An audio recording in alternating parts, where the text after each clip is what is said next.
What's going on YouTube? Joni and Joe has returned with a King of Games deck for the month of June. This month has sucked for me because work has been busy as ever, but hopefully it'll ease up by July. Unfortunately, I could not stream the King of Games run, but I did save 4 to 5 replays to make a video for. Now this was a tough month for me to decide what to make King of Games with, only because the most recent mini box was not kind to Synchro players.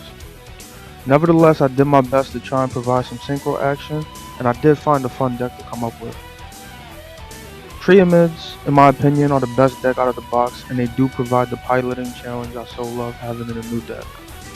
They also possess the unique quality of revolving around field spells, which we haven't seen often in Duel Links.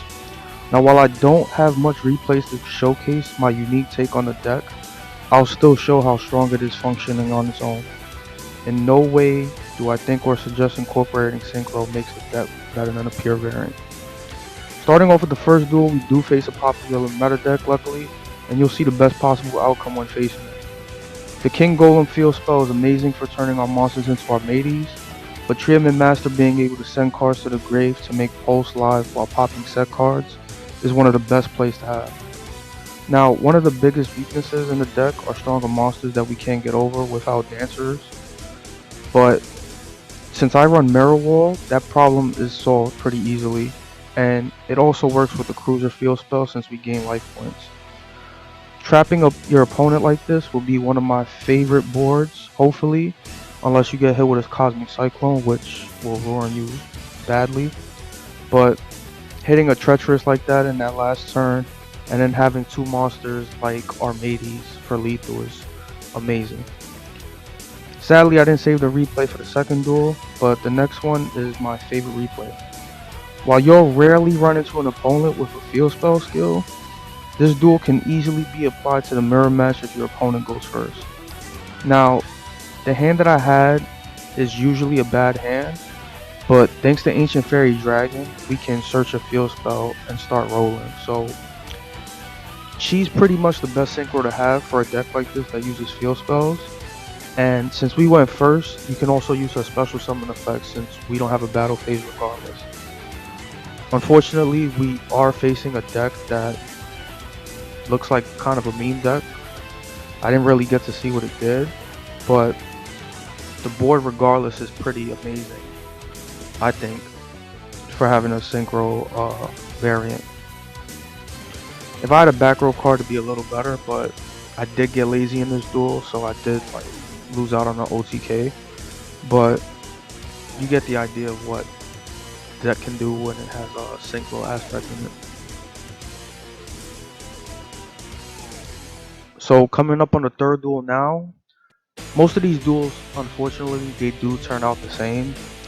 You want to open a field spell, preferably Cruiser, and then get one of your monsters at least, and maybe you can discard and fix your hand a little bit. So I did fix my hand there by discarding Dancer because we don't have a graveyard utilizer yet, but getting Mirror Wall is pretty nice. So Ice can't really pop us because we don't have no special summon monsters, and I did get scared because I thought he was going to have Maximus, but one lone Ice against us really doesn't do much. Thanks to Mirror Wall, we were able to destroy that. And when it's our turn, he really can't do much because we have monsters that can attack and he can't activate any effects. So Sphere Karibo can't save him, and thanks to King Golem giving us a boost with Ties That Bond, we can easily get lethal. So same thing here, once again, open field spell and monster, that's pretty much the best outcome we can have.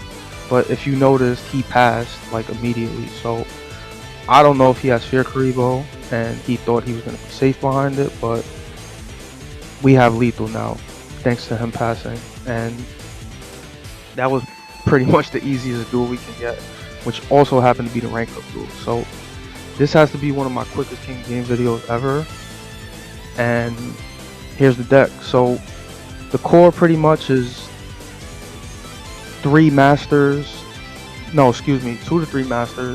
3 hunters, and 1 or 2 dancers.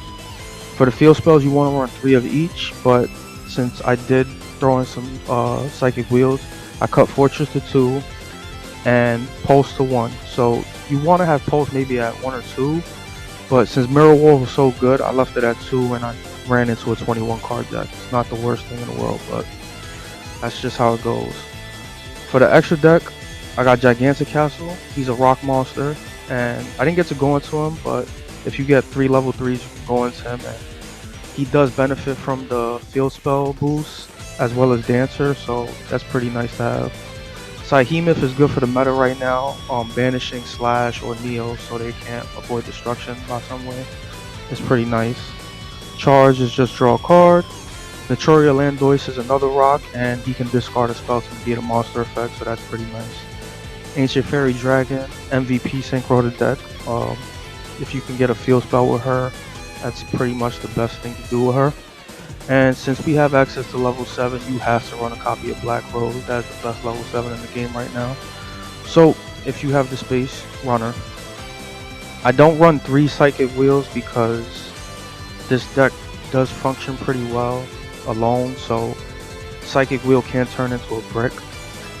But if you find another way to maybe run 3 or change up the engine a little bit, mess around with it. Don't be afraid to experiment. But anyway, that's the King of Games video for this month. As promised, I'll bring you another one next month, but stay tuned for a Magnet Warriors video because I love that deck and I have to make a video for it.